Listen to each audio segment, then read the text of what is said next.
Hi, I'm Shelby Bonnet. I'm the host of the Innovator Series brought to you by Technology for Obama. And I'm here today with Myrtle Potter, who is the CEO of Myrtle Potter and Company and Myrtle Potter Media. Myrtle has had a very esteemed career in the healthcare industry.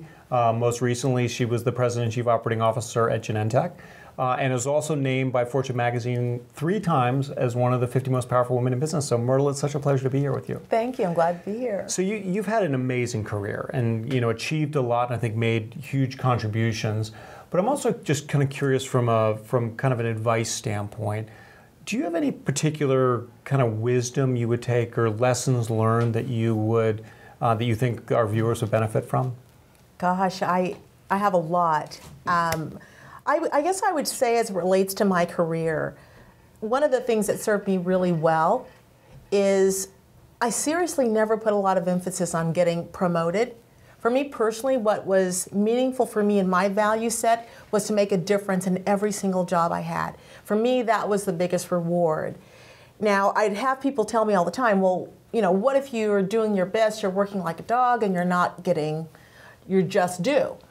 My response was always that if you are really doing your best, you're making a difference, and you're not being rewarded, then perhaps you're not working at the right place. And did you have a plan kind of where you, as a young person entering the workforce, imagine kind of within X number of years I'll be here? Or did you kind of just let that happen as time went on? I always knew that I wanted to run businesses, but I don't have a business degree. So for me, working the calculus between my undergraduate degree and being the CEO of Genentech required a little bit of work.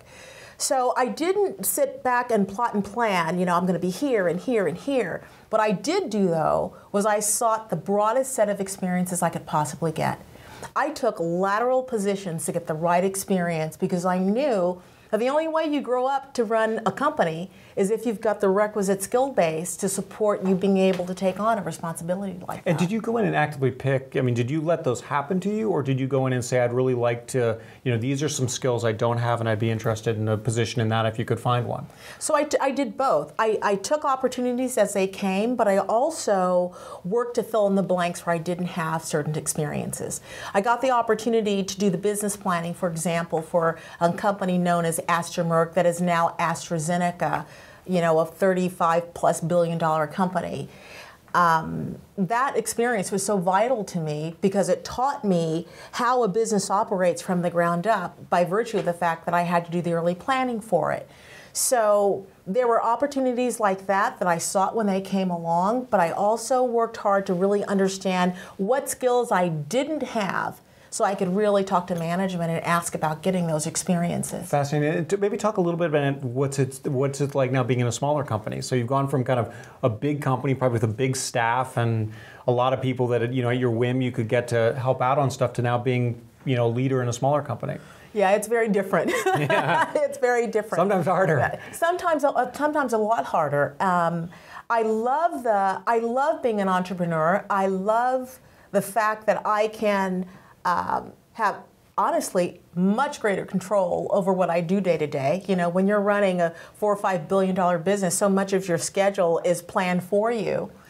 But at the same time, I also truly enjoy being able to affect lots of different things in lots of places. When you're working for one company, your influence sphere is largely with that company and sometimes within a certain part of a sector. But now that I'm on my own and running my 2 little companies, I can really wreak a lot of havoc in lots of different places. Yeah, that's the rules. So, it's such a pleasure talking to you. We really look forward to talking to you more. So thank you very much, Myrtle. Thank you.